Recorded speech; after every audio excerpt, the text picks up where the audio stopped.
Okay students, आज हम लोग स्टार्ट करेंगे structure of some ionic crystals.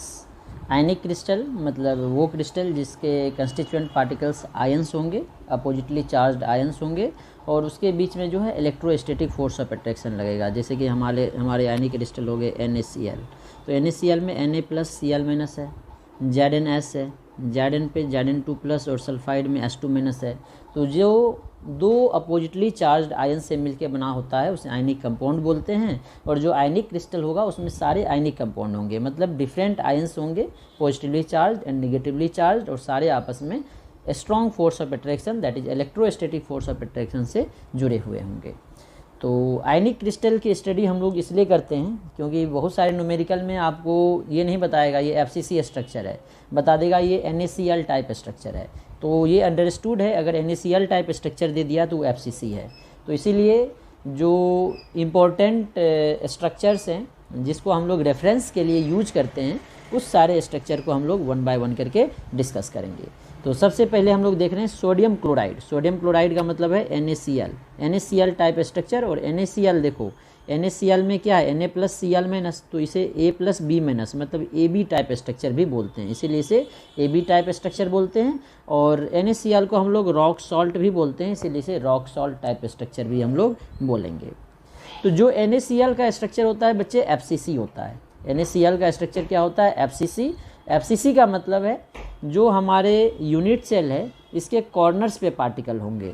तो जो कॉर्नर्स है उस पे पार्टिकल हैं उसको मैं ब्लू से दिखा रहा हूँ, कंस्टिट्यूएंट पार्टिकल्स को। FCC का मतलब है कॉर्नर्स पे पार्टिकल होंगे। देखो ये मैंने ब्लू कर दिया, 4 कॉर्नर्स ऊपर और 4 कॉर्नर्स नीचे, टोटल 8 कॉर्नर्स होते हैं। तो सारे कॉर्नर्स पे पार्टिकल होंगे जिसको हमने ब्लू कर दिया। ये 8 कॉर्नर्स हो गए, 4 कॉर्नर्स नीचे जिसको मैं अभी कलर कर रहा हूँ और 4 कॉर्नर्स ऊपर, तो ये 8 कॉर्नर्स हैं। और इसके अलावा फेस सेंटर पे पार्टिकल होंगे, ठीक है। ये फेस सेंटर, टोटल कितने फेस सेंटर होते हैं, 6 फेस सेंटर होते हैं। तो 6 फेस सेंटर पे पार्टिकल्स होगा। तो 4 तो आपके ये वाल हो गए, 2 एक छत एक फ्लोर। तो इसको मान लो 2 जो हमें दिख नहीं रहे उसको इस तरह से दिखा दिया। तो जो ये हमने ब्लू कलर से किया है, ये ब्लू कलर से किया है, ये जो कंस्टिट्यूएंट पार्टिकल्स हैं जो कि अभी तक हमने पढ़ा था कंस्टिट्यूएंट पार्टिकल्स, उसको हमने ब्लू कलर से दे दिया। और कंस्टिट्यूएंट पार्टिकल्स FCC में कॉर्नर्स पे होंगे, फेस सेंटर पे होंगे। तो कंस्टिट्यूएंट पार्टिकल्स जो है लार्ज स्फीयर होता है, और लार्ज स्फीयर में जो है जनरली एनायन जाता है। एक केस डिफरेंट है जो कि हम लोग आगे डिस्कस करेंगे। जो हमारे कंस्टिट्यूएंट पार्टिकल्स है वहाँ पे एनायंस जाएंगे, मतलब Cl- जाएंगे कहाँ पे, जो हमारे कंस्टिट्यूएंट साइट हैं, लेटिस साइट है, दैट इज कॉर्नर्स पे और फेस के सेंटर पे, क्योंकि इसका साइज बड़ा होगा। तो Cl यहाँ पे आ गया। और जो Na+ होगा इसको मैं डार्क कलर से दिखाता हूँ। अब जो FCC है, FCC में नंबर ऑफ पार्टिकल्स आगे हमने कैलकुलेट भी किया है, Z की वैल्यू 4 आ जाएगी। अब Z की वैल्यू 4 है तो ऑक्टाहेड्रल वॉइड हमारे पास 4 होगा और टेट्राहेड्रल वॉइड 8 होगा। तो जो हमारे Na+ है, Na+ जाता है हमारे ऑक्टाहेड्रल वॉइड में। Cl- गया कहाँ पे, लेटिस साइड पे। तो लेटिस साइड का साइज़ क्या होना चाहिए, बड़ा होना चाहिए, और बड़ा है इसीलिए Cl- गया। अब Na+ जाएगा हमारे ऑक्टाहेड्रल वॉइड। तो ऑक्टाहेड्रल वॉइड FCC में हमने लोकेट किया था, कहाँ कहाँ पे होता है, एक तो आपके बॉडी के सेंटर में होता है, ये ऑक्टाहेड्रल वॉइड होगा। और सारे एज के सेंटर में होते हैं, ये एज सेंटर, ये एज सेंटर, ये एज सेंटर, सारे एज के सेंटर पे होगा। ये हमारे ऑक्टाहेड्रल वॉइड होते हैं। तो ऑक्टाहेड्रल वॉइड्स में हमारे कौन जाएंगे, कैटायन। Na+ रहता है ऑक्टाहेड्रल वॉइड में और Cl- रहता है लेटिस साइट में। और इसका स्ट्रक्चर FCC। तो FCC का मतलब है जो कॉर्नर्स और फेस सेंटर पे है उसमें हमारे एनायन Cl- रहेंगे और कैटायन वॉइड्स में जाएगा। किस वॉइड में, ऑक्टाहेड्रल वॉइड में। अब देखो जो हमारे Cl है वो कितने रहेंगे पर यूनिट सेल, 4, क्योंकि इसमें नंबर ऑफ पार्टिकल्स 4 होते हैं। और ऑक्टाहेड्रल वॉइड कितने होते हैं, इसमें 4 होंगे। तो octahedral void that is Na+ भी 4 होगा। तो Na+ भी 4, Cl- भी 4, तो Na4Cl4 सिंपलेस्ट रेशियो क्या हो गया, 1:1। तो इसीलिए फॉर्मूला इसका हम लोग NaCl लिखते हैं, मतलब एक यूनिट सेल में 4 Na+ 4 Cl- होगा, ठीक है। अब बोलोगे Cl- और Na+ दिख तो बहुत सारे रहे, 8 दिख रहे हैं, लेकिन बच्चे कंट्रीब्यूशन जो है कॉर्नर का 1/8 होता है और फेस सेंटर का 1/2 होता है। तो आगे हम लोग डिस्कस करेंगे। तो ये अभी हमने स्ट्रक्चर बताया। और एक्सपेरिमेंटली देखा गया जो रेडियस रेशियो है कैटायन का RNA+ और Cl- का वो 0.524 आया। तो 0.524 आने का मतलब है जो ये वैल्यू है ये 0.414 से 0.732 के बीच लाई करेगा। 0.514 की वैल्यू अगर इसे हम लोग x मान लें तो ये कहाँ से कहाँ तक लाई करेगी, 0.414 से बड़ा है और 0.732 से छोटा है। तो जब हमने पिछले क्लास में रेडियस रेशियो बताया था तो बताया था अगर 0.414 से 0.732 आएगा तो ये कौन सा वॉइड होगा, ऑक्टाहेड्रल वॉइड आएगा। तो जो हमारा Na+ होता है वो ऑक्टाहेड्रल वॉइड में जाता है, जो कि हमने थ्योरी में अभी बताया था। क्यों? क्योंकि जो इसका रेडियस रेशियो है Na+ और Cl- का 0.524 है, तो ये ऑक्टाहेड्रल वॉइड को ही सजेस्ट करता है। ठीक है, अब हमने यहाँ पे थ्योरी में इसे एक्सप्लेन कर दिया है। It has FCC arrangement also called CCP। FCC को ही हम लोग CCP बोलते हैं। Cl- जो है लार्ज होता है, इसीलिए कॉर्नर्स और फेस सेंटर, मतलब जो हमारे लेटिस साइट है वहाँ पे जाएगा Cl- और जो NaCl है Na+ है इसका साइज छोटा होता है, इसीलिए वाइड में जाते हैं। लेकिन सारे वाइड में नहीं, इसमें वाइड दो तरह के होंगे, टेट्राहेड्रल भी होंगे, ऑक्टाहेड्रल भी होंगे। लेकिन जो Na+ है ये जाएगा ऑक्टाहेड्रल वाइड में। और ऑक्टाहेड्रल वाइड कहाँ कहाँ होते हैं, बॉडी के सेंटर में और एज के सेंटर में। ठीक है, since the number of octahedral voids is equal to number of anions, जो ऑक्टाहेड्रल वाइड्स है वो नंबर ऑफ पार्टिकल्स के इक्वल होगा, और नंबर ऑफ पार्टिकल्स मतलब कंस्टिट्यूएंट पार्टिकल्स, जो कंस्टिट्यूएंट पार्टिकल्स है उसके साइड पे कौन जा रहा है, एनायंस। मतलब ऑक्टाहेड्रल वाइड और एनायंस दैट इज कैटायंस और एनायंस इसमें इक्वल होंगे, because cation placed in octahedral holes and cations should be equal to anion. Cation और एनायन इक्वल होने चाहिए। तो देखो दोनों 4 और 4 इक्वल है, तो टोटल ओवरऑल चार्ज क्या होने चाहिए, आयनिक कंपाउंड के 0 होते हैं, तो दोनों इक्वल है तो चार्ज 0 हो जाएगा। In this packing, each Na+ is surrounded by 6 Cl-। Octahedral wide है, Na+ ऑक्टाहेड्रल वाइड है तो ऑक्टाहेड्रल को तो 6 सराउंड करेगा ही, तो Na+ का कोऑर्डिनेशन नंबर 6 होगा। ये वेरी इंपॉर्टेंट है, कई बार क्वेश्चन में आया हुआ है बोर्ड में भी और जेई में भी। Na+ का कोऑर्डिनेशन नंबर 6 और Cl- का भी कोऑर्डिनेशन नंबर 6 होगा, क्योंकि हमने बताया था जो कॉर्नर्स पे पार्टिकल्स होते हैं फेस सेंटर में उसको 6 पार्टिकल्स सराउंड करता है। तो Cl- का भी कोऑर्डिनेशन नंबर 6 और Na+ का भी कोऑर्डिनेशन नंबर 6 होगा। तो जो कोऑर्डिनेशन नंबर लिखते हैं उसका रेशियो इसमें 6:6 आएगा। अब देखो नंबर ऑफ पार्टिकल्स जो हमने काउंट किया है, Cl- जो है कहाँ पे है, कॉर्नर्स पे और फेस सेंटर पे। तो कॉर्नर्स का कंट्रीब्यूशन 1/8, तो 8 × 1/8, और फेस सेंटर वाले का 1/2। 6 फेस सेंटर है तो 6 × 1/2, टोटल 4 हो गए।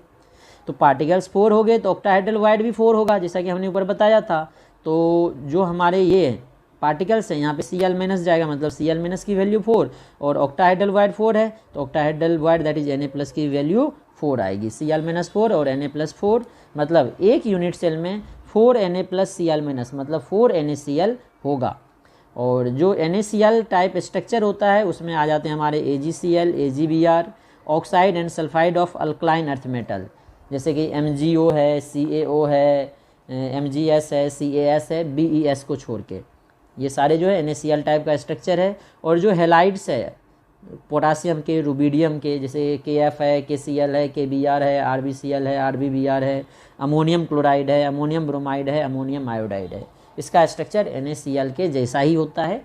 तो जब न्यूमेरिकल पूछा जाता है उसमें बोल देता है इसका FCC है या CCP है या BCC है, या आपको बोल देगा NaCl टाइप स्ट्रक्चर है, तो फिर आपको FCC नहीं बताएगा। आपको ध्यान में रखना है NaCl टाइप स्ट्रक्चर है, इसका मतलब जो हमारा स्ट्रक्चर है ये FCC होगा, और FCC के लेटेस्ट साइड पे Cl- जाएगा, और जो ऑक्टाहेड्रल वाइड बनेंगे सेंटर में और एस सेंटर पे उस पर Na+ जाएगा। इसके बाद नेक्स्ट स्ट्रक्चर हम लोग देखेंगे zinc blende, that is ZnS type. अब जो हम लोग नेक्स्ट स्ट्रक्चर देख रहे हैं वो जिंक ब्लेंड बोलते हैं हम लोग ZnS, जिंक सल्फाइड को ही बोलते हैं zinc blende type structure, ZnS type structure. इसे हम लोग AB टाइप स्ट्रक्चर नहीं बोलते हैं। अगर आपको AB टाइप है तो वो NaCl ही समझना। जिंक सल्फाइड भी देख बोलोगे Zn2+ और S2- है, तो ये भी AB है, लेकिन जो कन्वेंशनली है इसे हम लोग AB टाइप नहीं बोलते हैं। AB टाइप अगर बोला गया है तो वो NaCl है, ठीक है, तो इसे AB नहीं बोलना है। तो जिंक सल्फाइड का भी जो स्ट्रक्चर है जिंक ब्लेंड का भी, ये भी FCC स्ट्रक्चर होता है, मतलब कंस्टिट्यूएंट पार्टिकल्स कॉर्नर्स पे होंगे और फेस के सेंटर पे होंगे। तो कंस्टिट्यूएंट पार्टिकल्स में इसमें भी सल्फाइड आयन जाएगा क्योंकि इसका साइज बड़ा होता है। तो कंस्टिट्यूएंट पार्टिकल्स हमारे कॉर्नर्स पे आ जाएंगे, मतलब ये हो गया एक सल्फाइड आयन, ये सल्फाइड आयंस, ये सल्फाइड आयंस, ये सल्फाइड आयंस ऊपर वाले 4 कॉर्नर पे, और नीचे वाले 4 कॉर्नर पे भी हमारे सल्फाइड आयंस होंगे। ये हमारे सल्फाइड आयंस होंगे चारों, ये सल्फाइड आयंस होंगे। तो 4 नीचे 4 ऊपर, 8 सल्फाइड आयंस होंगे। और जो 6 फेस है, 4 तो हमारा ये 4 आ जाएगा, ये 4 आ जाएगा, ये 4, ठीक है, और 2 ये। तो ये जो 6 फेस है इस पर भी सल्फाइड आयंस होंगे। तो सल्फाइड आयंस कितने हो जाएंगे, कॉर्नर्स पे हैं तो 8 × 1/8 प्लस फेस पे है तो 6 × 1/2। तो टोटल सॉल्व करोगे तो 1 + 3 4। तो जैसा NaCl में भी 4 आया था Cl-, इसमें भी sulphide ion per unit cell 4 आएगा, ठीक है। अब हम लोग बात करेंगे Zn2+ की। तो जो NaCl का हमने देखा था, तो NaCl में जो रेडियस रेशियो आया था एक्सपेरिमेंटली 0.524 आया था। देखो ये 0.524 और 0.524 की वैल्यू जो है इसके बीच लाई कर रही है, 0.414 से 0.732, इसीलिए इसे हमने बोला था ऑक्टाहेड्रल वाइड। लेकिन जो Zn-S है इसमें Zn2+ और S2- का मतलब रेडियस रेशियो जो है कैटायन और एनायन का, ये 0.40 आता है। और 0.40 अगर इसे x मान लो तो इसकी वैल्यू किसके बीच लाई करेगी, 0.414 से छोटा है और 0.225 से बड़ा है, 0.225 से बड़ा है। तो 414 से छोटा और 225 से बड़ा, इसके लिए हमने क्या बोला था, टेट्राहेड्रल होल। मतलब ये टेट्राहेड्रल होल एक्सपेरिमेंटली सजेस्ट कर रहा है, मतलब जिंक सल्फाइड जो है वो टेट्राहेड्रल होल में होगा। अब देखो नंबर ऑफ पार्टिकल्स यहाँ पे जो आ रहे हैं, जेड की वैल्यू हमारी 4 आई है तो टेट्राहेड्रल वाइड कितने आएंगे, 8। तो 8, लेकिन जो Zn2+ है इसमें प्लस चार्ज है और सल्फाइड पे माइनस चार्ज है, तो दोनों इक्वल ही होने चाहिए तब न्यूट्रल होगा। तो जो 8 टेट्राहेड्रल वाइड है इसमें सारे टेट्राहेड्रल वाइड में Zn2+ नहीं जाएगा, 8 में से 4 में रहेगा और 4 टेट्राहेड्रल वाइड क्या रहेंगे, खाली रहेंगे, सारे टेट्राहेड्रल वाइड में नहीं जाएगा।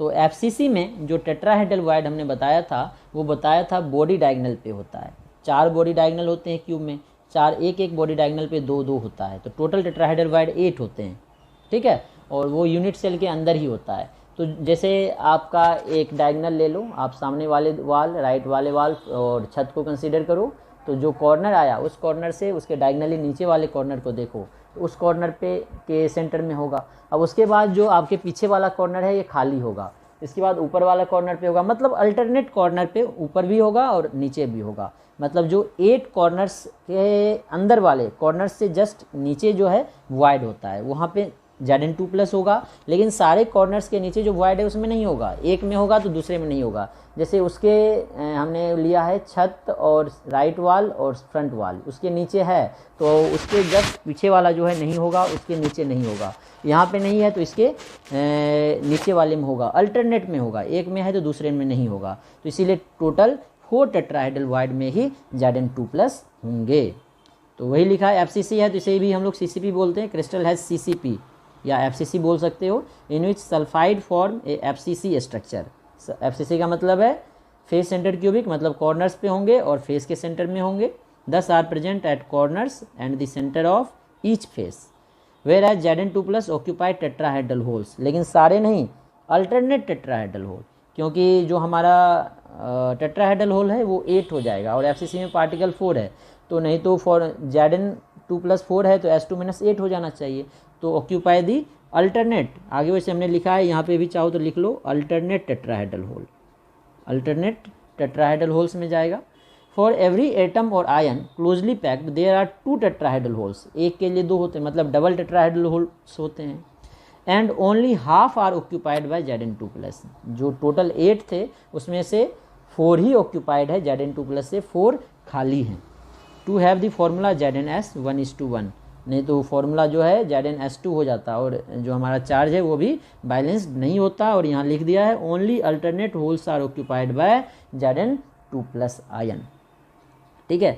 Each Zn2+ in a tetrahedral hole is surrounded by 4 sulphide ion, क्योंकि टेट्राहेड्रल होल है तो इसका कोऑर्डिनेशन नंबर 4 होना ही है, तो ये आंख बंद करके बोल दोगे इसकी कोऑर्डिनेशन नंबर तो Zn2+ की 4 होगी। And each sulphide ion is surrounded by 4 Zn2+, क्योंकि जो सल्फाइड आयंस है, वैसे फेस सेंटर है तो उसका कोऑर्डिनेशन नंबर 6 हो जाता, लेकिन सारे जो हमारे टेट्राहेड्रल होल है वो इसमें ऑक्यूपाइड नहीं है। जैसे कॉर्नर्स है, कॉर्नर्स पे अल्टरनेट टेट्राहेड्रल, एक कॉर्नर पे कितने टेट्राहेड्रल होल होने चाहिए, एक कॉर्नर जो है 8 को सराउंड करता है, इसीलिए उसका कोऑर्डिनेशन नंबर 1/8 लिया था। लेकिन 8 में से 4 ही क्या हो गए, ऑक्यूपाइड होंगे, 4 खाली होंगे, मतलब कॉर्नर वाले 4 को सराउंड करेगा। इसीलिए सल्फाइड का भी क्या होगा, कोऑर्डिनेशन नंबर 4 होगा, क्योंकि आयनिक कंपाउंड में हम लोग अपोजिटली चार्ज आयन देखते हैं कितना सराउंड कर रहा है। तो दोनों का कोऑर्डिनेशन नंबर 4 है, तो इसका कोऑर्डिनेशन नंबर का रेशियो 4:4 हो जाएगा। ZnS में रेशियो 4:4 आया और NaCl में क्या आया, 6:6। ये कोऑर्डिनेशन नंबर ध्यान में रखना। Sulphide ions occupy corners and face centre, इसीलिए इसकी वैल्यू 4 होगी। टेट्राहेड्रल वाइड 8 होंगे, लेकिन 8 में से ओनली 4 ही ऑक्यूपाइड होंगे Zn2+ से अल्टरनेट टेट्राहेड्रल वाइड, और 4 क्या रहेंगे, खाली रहेंगे। 10 there are 4 zinc sulphide units per unit cell, एक यूनिट सेल में 4 जिंक सल्फाइड यूनिट होंगे। इसके और भी एग्जाम्पल हैं, जैसे बेरियम सल्फाइड है, सिल्वर आयोडाइड है, हेलाइड्स ऑफ कॉपर है, ये सारे ZnS टाइप के स्ट्रक्चर को फॉलो करता है। इसके बाद नेक्स्ट हम लोग देख रहे हैं सीजियम क्लोराइड टाइप स्ट्रक्चर। अब हम लोग देख रहे हैं नेक्स्ट सीजियम क्लोराइड स्ट्रक्चर। तो सीजियम क्लोराइड CsCl, तो Cs पे पॉजिटिव चार्ज और Cl पे नेगेटिव चार्ज, ठीक है। तो जो Cl- है वो हमारे कंस्टिट्यूएंट साइड पे होगा, Cs+ होल्स में होगा, ठीक है। तो इसका जो रेडियस रेशियो देखोगे RCS+/RCl-, ये 0.934 आता है। 0.934 का मतलब है जो इसकी वैल्यू है वो 0.732 से 1 के बीच में आएगी। इसे अगर हम लोग x मान लें तो x की वैल्यू 1 to 0.732 आया। जो एक्सपेरिमेंटल डाटा ये आया, इसका मतलब जो ये वैल्यू है इसके बीच आया, मतलब ये वैल्यू सजेस्ट करता है इसका क्यूबिक अरेंजमेंट होगा, और जो वाइड है वो क्यूबिकल वाइड होगा, मतलब जो हमारा Cs+ होगा वो क्यूबिकल वाइड में होगा। बहुत सारे जगह पे हमने देखा है, विकीपीडिया वगैरह में, इंटरनेट पे, जो है Cs+ को कॉर्नर्स पे देता है, Cl- को इसमें दे देता है। तो वो भी ठीक है, दोनों का रेशियो उसमें भी 1:1 आएगा। वो इसलिए बोलता है क्योंकि ये क्यूबिकल वाइड है, तो इसमें जो वाइड है ये इसका साइज़ बहुत बड़ा होगा, तो Cl- भी उसमें जा सकता है, सीजियम साइड पे जा सकते हैं। लेकिन जो हम लोग बुक को फॉलो करते हैं उसमें यही दिया है, जो रेडियस रेशियो है उसके अकॉर्डिंग दिया है और सही दिया है। ये जब 0.934 है तो सीजियम का साइड क्लोरीन के कंपैरिजन में यहाँ से पता चल रहा है छोटा होगा, तो इसका मतलब है सीजियम वाइड में जाएगा और क्लोरीन लेटिस साइड पे जाएगा, ठीक है। तो जो अभी हम ब्लू से दिखा रहे हैं ये हमारे क्यूबिक अरेंजमेंट है, तो सिर्फ कॉर्नर्स पे पार्टिकल होगा, और कॉर्नर्स पे हमने लिया है जो ब्लू कलर वाला है उसको हमने दे दिया है सीजियम। जो ये ब्लू कलर है सीजियम, यहाँ पे भी मैं इंडिकेट कर देता हूँ, जो हमने ब्लू दिया है वो सल्फाइड है, और जो ब्लैक है वो जिंक Zn2+ है। ऊपर हमने कर ही दिया था, ब्लू एंड रेड किया है, तो इसको रेड कर दो, ये रेड जो है Na+ है, ठीक है। तो ठीक है, अब इसी तरह सीजियम क्लोराइड में जो हमने सीजियम को दिया है वो ब्लू कलर से इंडिकेट किया है, तो हमारे सीजियम जो है कॉर्नर्स पे होंगे, तो 4 कॉर्नर्स ऊपर एंड 4 कॉर्नर्स नीचे। 4 कॉर्नर्स ऊपर है और 4 कॉर्नर्स, सॉरी सीजियम को नहीं, ये हमने उल्टा कर दिया, सीजियम को हमने ब्लैक किया है और ब्लू किया है क्लोराइड को। तो क्लोराइड को हमने लेटिस साइड दे दिया, और लेटिस साइड इसका क्या होगा, कॉर्नर्स होगा, क्योंकि इसकी अरेंजमेंट क्या है, सिंपल क्यूबिक है, इसीलिए इसका जो कंस्टिट्यूएंट पार्टिकल होगा कॉर्नर्स पे होगा। तो कॉर्नर्स में पार्टिकल्स कितने होंगे, 8 कॉर्नर्स होते हैं, कंट्रीब्यूशन 1/8, तो 8 × 1/1, और क्यूबिकल वाइड जो है 1 ही होता है, तो एक Cl- होगा और एक Cs+ होगा, ठीक है। तो वही लिखा है, it has BCC arrangement. BCC इसीलिए बोलेंगे क्योंकि साइज ऑलमोस्ट सेम है, जो कॉर्नर्स वाले पार्टिकल्स हैं और जो मतलब Cl- और Cs+, रेडियस रेशियो देखो 1 के अप्रोक्स आ रहा है, इसीलिए BCC बोल सकते हैं इसे, या सिंपल क्यूबिक बोल सकते हैं, और जो क्यूबिकल वाइड है उसमें Cs+ जाएगा। और सिंपल क्यूबिक इसको इसलिए नहीं बोला क्योंकि सिंपल क्यूबिक में जो पार्टिकल्स हैं हमारे, ये जो पार्टिकल्स हैं, ये सारे पार्टिकल्स ये सारे एक दूसरे को टच करते हैं, तो जब टच करेंगे तो ये वाइड जो है बहुत छोटा बनेगा, फिर इस वाइड में Cs+ अटैच नहीं होगा, इसीलिए इस क्या होगा, इस वॉइड को बड़ा करने के लिए इस चारों पार्टिकल्स को थोड़ा डिस्टेंस पे जाना पड़ेगा, और डिस्टेंस पे जाएगा मतलब ये अलग अलग हो गया, तो इस अरेंजमेंट को हम लोग BCC बोलेंगे। तो it has BCC arrangement and a hole at body centre. Body centre पे जो होल होगा उसमें हमारा जाएगा CS plus. Cl minus form simple cubic arrangement and occupy corners of a cube and CS plus is present in the body of interstitial hole. Each Cl minus is surrounded by 8 CS plus, और जो each CS plus है surrounded by 8 Cl minus. कैसे, जो ये बीच centre में है इसको देखो 4 ऊपर 4 नीचे 8 से सराउंड कर रहा है, और जो ये वाले पार्टिकल है इसको इस स्फेयर वाला मतलब इस कॉर्नर को 8 स्फेयर सराउंड कर रहा है, तो 8 स्फेयर का बॉडी सेंटर भी इसे सराउंड करेगा। तो दोनों के केस में इसका कोऑर्डिनेशन नंबर 8 आएगा, मतलब इसका कोऑर्डिनेशन नंबर का अगर रेशियो बोलोगे तो 8:8 आएगा। ठीक है। अब number of particles Cl minus corners पे हैं तो 1 होगा, और CS प्लस बॉडी सेंटर पे है एक ही होता है तो 1 होगा, मतलब एक यूनिट सेल में एक ही CL होगा, और कोऑर्डिनेशन नंबर इसका 8:8 आएगा। ठीक है। जो हमारा ZnS था उसका कोऑर्डिनेशन नंबर कम था 4:4, NaCl का 6:6 आया, और सीजियम क्लोराइड का 8:8 आया। इसके और भी एग्जाम्पल्स हो सकते हैं, जैसे CSBr है, CSI है, TLCl है, TLBr है, TLI है, TL साइनाइड है, थैलियम साइनाइड। तो ये सारे हमारे सीजियम क्लोराइड टाइप के स्ट्रक्चर को फॉलो करेगा। अब हम लोग देखेंगे नेक्स्ट कैल्शियम फ्लोराइड CaF2। इसे ही हम लोग फ्लोराइड बोलते हैं, CaF2 को ही फ्लोराइड बोलते हैं, और इसे हम लोग AB2 टाइप स्ट्रक्चर बोलते हैं, क्योंकि कैल्शियम 1 है और फ्लोरीन 2 है, तो इसे AB2 टाइप स्ट्रक्चर हम लोग बोलेंगे।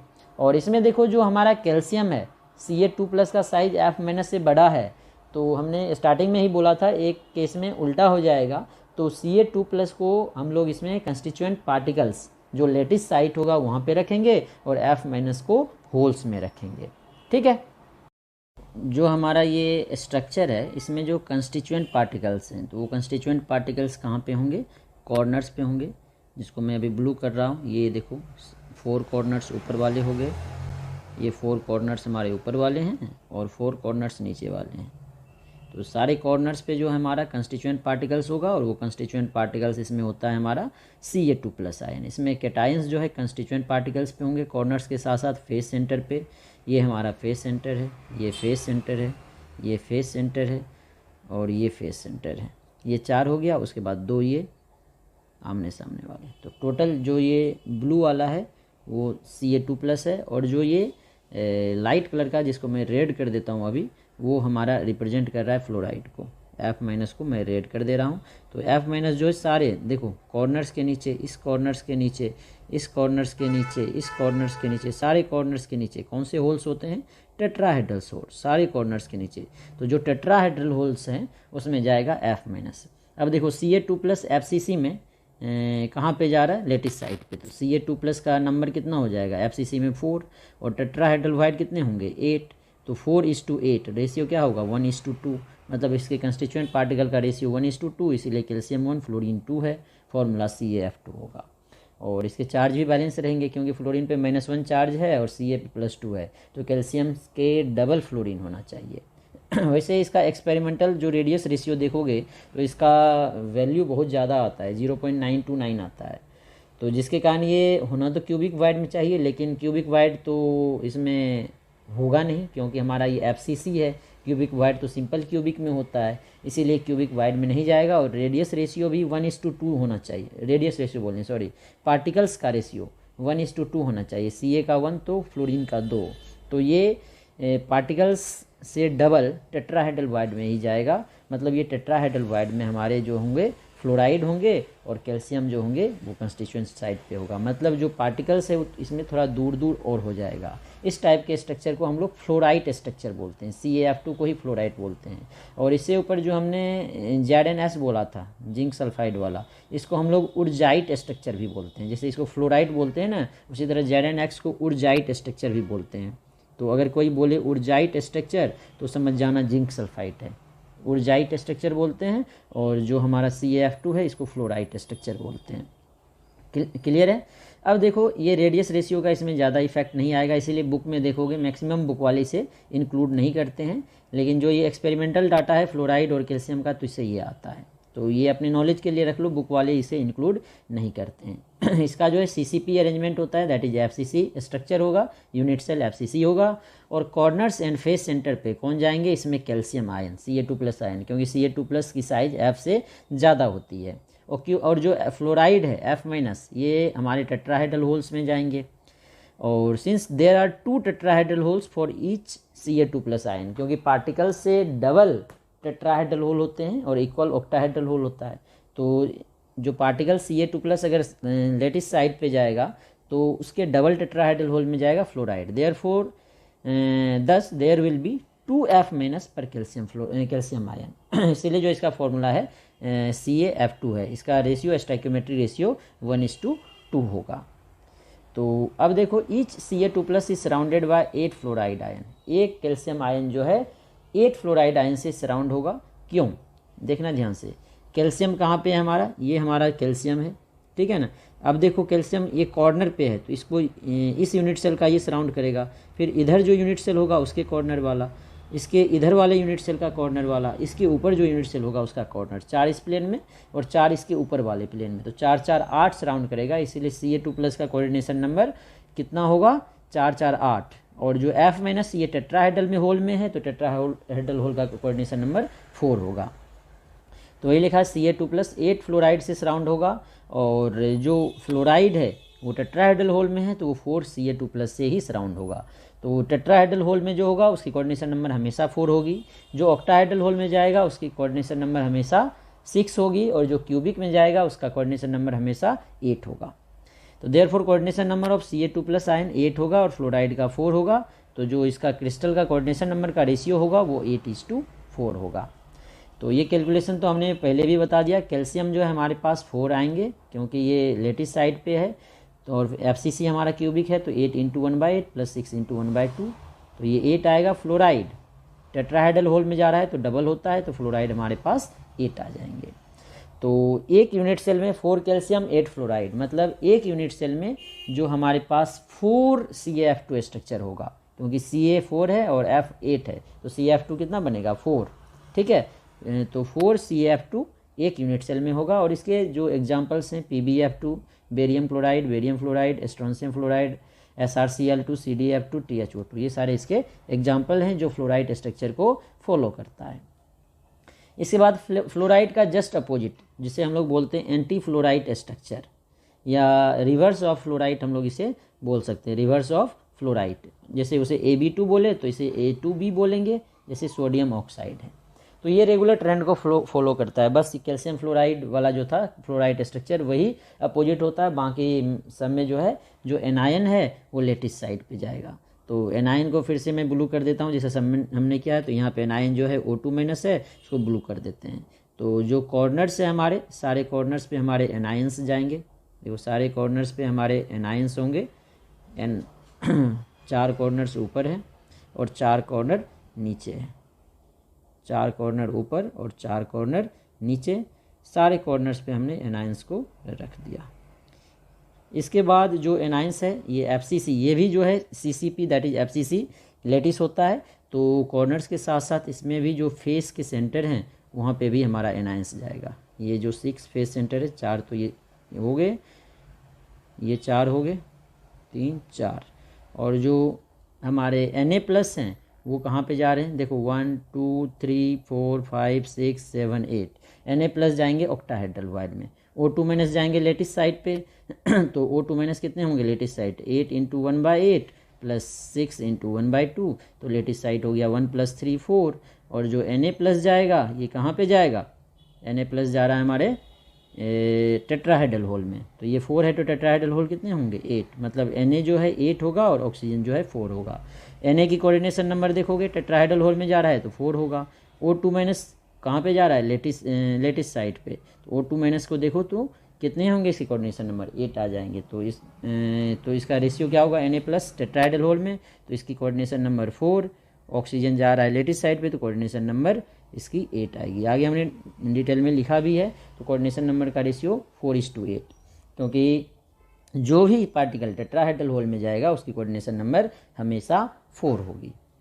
तो अब हमने इसे लिखा एक्सप्लेन किया है। In this structure oxide ions form cubic arrangement, मतलब FCC, and Na+ is in tetrahedral hole. Tetrahedral hole में जाएगा Na+, और cubic arrangement that is FCC arrangement बनाएगा हमारा जो Na+ आयन है। ठीक है, जो Na+ आयन्स हैं, एक मिनट सॉरी, Na+ आयन जाएंगे टेट्राहेड्रल होल में, और जो एनायन है O2- जाएगा लेटिस साइड पे, मतलब इसका स्ट्रक्चर FCC होगा। हमने उल्टा बोल दिया था, टेट्राहेड्रल होल में कैटायन जाएगा Na+। तो oxide ion is surrounded by 8 Na+, क्योंकि ऑक्साइड आयन कॉर्नर्स पे हैं तो 8 क्यूब से सराउंड होगा, तो उसका कोऑर्डिनेशन नंबर 8 होगा। ठीक है, और जो Na+ है वो टेट्राहेड्रल होल में है, इसीलिए ये 4 इसकी कोऑर्डिनेशन नंबर होगी, 4 ये ऑक्साइड आयन से सराउंडेड होगा। तो Na+ का कोऑर्डिनेशन नंबर 4 और ऑक्साइड का 8 है, कोऑर्डिनेशन नंबर का रेशियो 4:8 आ जाएगा। पार्टिकल्स हमने निकाला, ये 4 होगा, Na+ 8 होगा, मतलब एक यूनिट सेल में जो है 4 Na2O जाएंगे, और इसके एग्जांपल्स हैं Li2O, Na2O एट्सेट्रा। इसके बाद जो मेटल्स हैं जैसे कि एल्युमिनियम, सिल्वर, गोल्ड, कॉपर, निकल, प्लेटिनम, इसकी भी स्ट्रक्चर जो है हमारी CCP होती है। इसके बाद जो beryllium, cadmium, magnesium, cobalt, zinc है, इसकी स्ट्रक्चर HCP होती है। वैसे हमें ये सारे याद नहीं रखना है, कभी कभार ये कभी पूछ लेते हैं, तो अगर याद रहा तो ठीक है, सारे याद रखने की ज़रूरत नहीं है इसमें। ठीक है, इसके बाद जो नोबल गैस है, हीलियम को छोड़ के सबकी स्ट्रक्चर HCP होती है। ठीक है, सॉरी, जो हीलियम है इसकी स्ट्रक्चर HCP होती है, और बाकी नोबल गैस जो है इसकी स्ट्रक्चर CCP होती है। Noble gas except helium which has HCP structure, बाकी नोबल गैस की CCP structure that is FCC होती है। अब हम लोग नेक्स्ट देखेंगे जो स्ट्रक्चर है FeO, Fe2O3 एंड Fe3O4 का। तो सबसे पहले हम लोग देख रहे हैं FeO का स्ट्रक्चर। तो FeO फेरस ऑक्साइड है, ये जो है नॉन स्टाइक्योमेट्रिक ऑक्साइड होता है। नॉन स्टाइक्योमेट्रिक का जो इसका रेशियो हमें Fe1 और O1 दिख रहा है, ये नहीं होता है, इसके रेशियो 0.92 to 0.97 होता है। ये इसलिए होता है क्योंकि जो Fe2+ है इसमें से कुछ Fe2+ Fe3+ से रिप्लेस हो जाते हैं। जैसे 1:1 रेशियो रहेगा तो चार्ज इक्वल रहेगा, क्योंकि Fe2+ का चार्ज 1 का +2 है और ऑक्सीजन का -2 है। लेकिन जब Fe3+ आ जाएगा तो उसका चार्ज तो +3 है, तो एक Fe2+ को एक Fe3+ रिप्लेस नहीं करेगा, क्योंकि चार्ज फिर अनबैलेंस हो जाएगा। तो Fe2+ अगर 3 रिप्लेस होगा तो 2 Fe2+ अगर 3 रिप्लेस होगा तो 2 Fe3+ आएगा, क्योंकि +3 × 2 6 आ जाएगा, और +2 × 3 6 आ जाएगा, मतलब 3 Fe2+ को रिप्लेस करेगा 2 Fe3+। इसीलिए जो अब रेशियो है वो 1:1 नहीं आएगा, वो थोड़ा सा डिक्रीज कर जाता है, 0.92 to 0.97 आ जाता है। वही लिखा है this is non stoichiometric and has a composition of FeXO। इसमें 0.92 to 0.97 होता है। और इसमें कैसे क्वेश्चन बनते हैं, ये थ्योरी पे नहीं आएगा, क्वेश्चन पे ही आएगा, कैसे बनेगा वो अभी मैं एक्सप्लेन करूँगा आपको। NCERT में भी इसके क्वेश्चन हैं और JEE में भी इसके आए हुए हैं। तो the oxide ion form a cubic closed packing. The octahedral voids are occupied by Fe2+ ion. जो octahedral void है वो Fe2+ में जाते हैं, but a small number of Fe2+ are replaced by Fe3+. और कैसे होगा, 3 Fe2+ will be replaced by 2 Fe3+ to maintain electrical neutrality, but then we obtain an iron deficient crystal. जो उसमें आयरन है वो कम हो जाते हैं, और इसे हम लोग जब आगे डिफेक्ट पढ़ेंगे नेक्स्ट क्लास से उसमें भी फिर से डिस्कस करेंगे। ठीक है, तो सिमिलरली जो Fe2O3 है इसमें जो Fe2+ आयन है ये रिप्लेस हो जाता है Fe3+ आयन से, और FeO में 1:1 का रेशियो है, लेकिन इसमें भी 1:1 का नहीं हो पाएगा, क्योंकि हमने बताया 3 Fe2+ के बदले 2 ही Fe3+ आएगा, इसीलिए रेशियो 2:3 आ जाएगा। ठीक है, इलेक्ट्रिकल न्यूट्रलिटी को मेंटेन करने के लिए, इसीलिए इसका फॉर्मूला Fe2O3 हो जाएगा, क्योंकि अगर +3 ले लेंगे तो +6 ये है और ये -6 आ जाएगा, क्योंकि ऑक्सीजन पे हमेशा -6 आएगा। ठीक है, नेक्स्ट है एक है Fe3O4। Fe3O4 जो है ये एक कंपाउंड नहीं होता है, ये मिक्सचर होता है FeO एंड Fe2O3 का, इसके मिक्सचर को Fe3O4 बोलते हैं। और लिखा है this is obtain by replacing 2/3 of Fe2+ ion bye Fe3+ ion, 2/3। ठीक है, तो 2/3 Fe2+ को Fe3+ से रिप्लेस कर देंगे, तो जो Fe2+ आयन बचा हुआ रहेगा, और जो 50% Fe3+ आयन है वो ऑक्टाहेड्रल वॉइड में रहेगा, और बाकी जो है टेट्राहेड्रल वॉइड में रहेगा। Fe3O4 में ऑक्टाहेड्रल और टेट्राहेड्रल वॉइड दोनों ऑक्यूपाइड रहते हैं।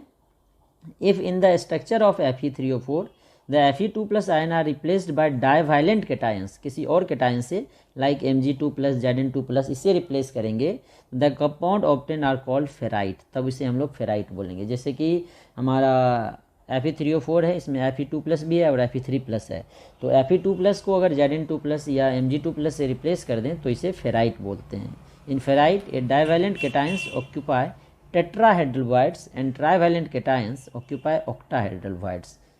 जो फेराइट स्ट्रक्चर है इसमें जो डाइवैलेंट कैटायन है ये टेट्राहेड्रल में जाएगा और ट्राइवैलेंट ऑक्टाहेड्रल में जाएगा, और इस स्ट्रक्चर को हम लोग स्पाइनल स्ट्रक्चर बोलते हैं।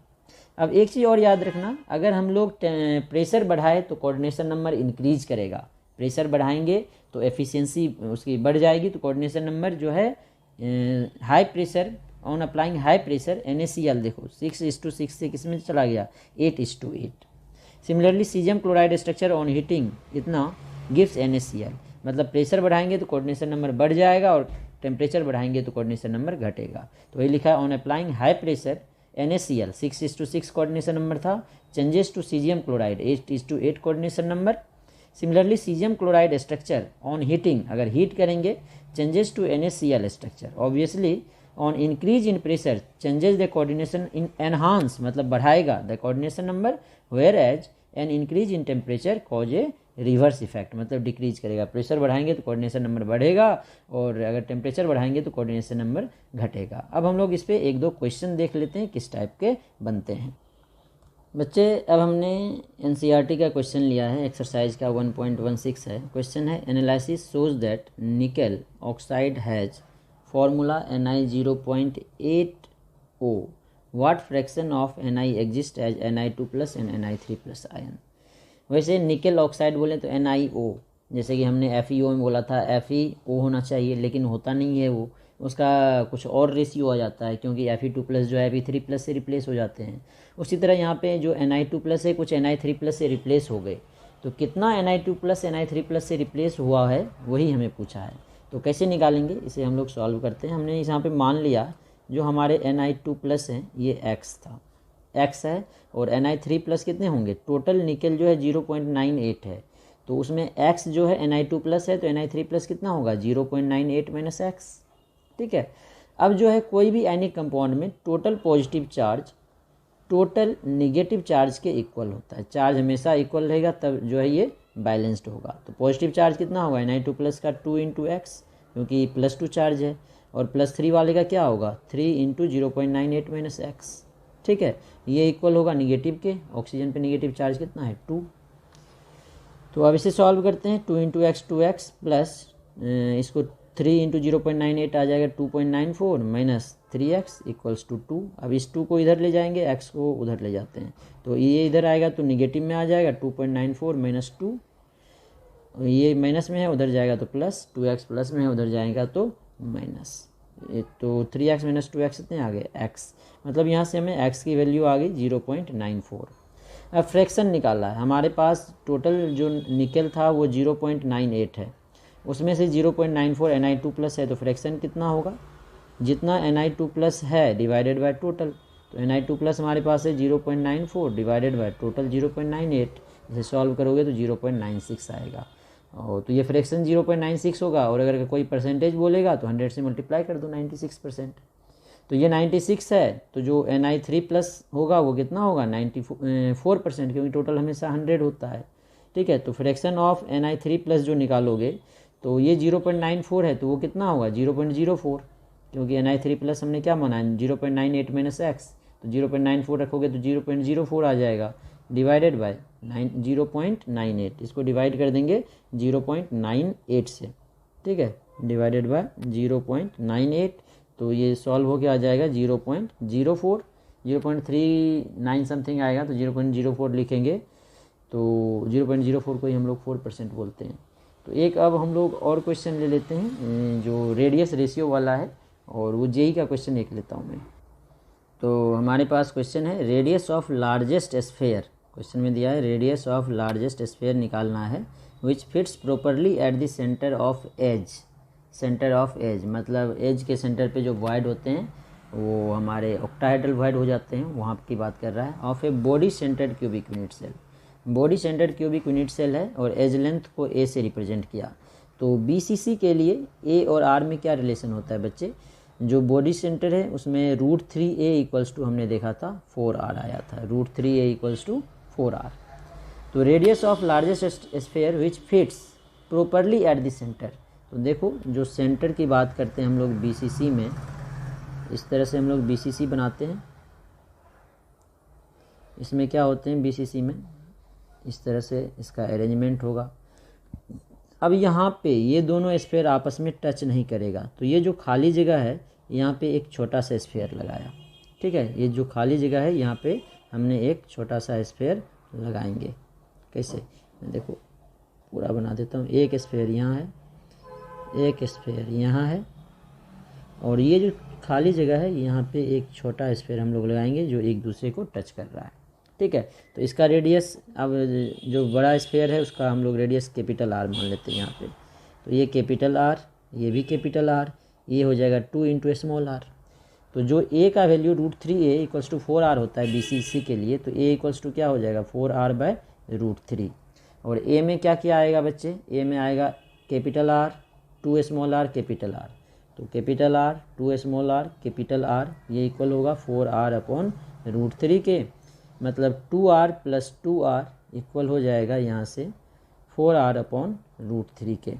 क्लियर है।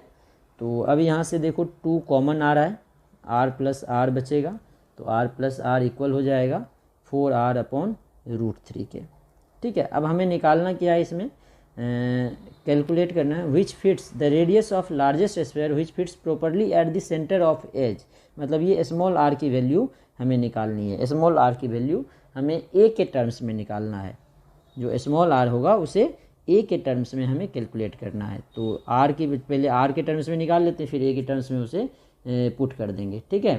तो ये क्या हो जाएगा, अब यहाँ से r + r की वैल्यू आ जाएगी 4r/√3 × 2। तो 2 से ये कैंसिल होगा 2, तो 2r/√3 आ जाएगा, ठीक है। तो ये r की वैल्यू आ जाएगी 2r/√3 - r, तो r कॉमन हो जाएगा, 2/√3 - 1 × r। अब r की वैल्यू क्या आएगी बच्चे, यहाँ से √3a/4, तो √3a/4 इसमें पुट कर दो, तो 2/√3 - 1 × √3a/4। अब इसको सॉल्व कर लेते हैं, √3 कॉमन आएगा, 2 - √3 × √3a/4, ठीक है। तो √3 से √3 कैंसिल हो जाएगा, √3 से √3 कैंसिल हो गया। अब ये आ जाएगा 2 - √3/4a। अब इसको अगर सॉल्व करोगे तो ये आ जाएगा हमारे पास 0.067a। तो यही हमारा आंसर आ जाएगा 0.067a। तो इस तरह से हम लोग क्वेश्चन सॉल्व कर सकते हैं।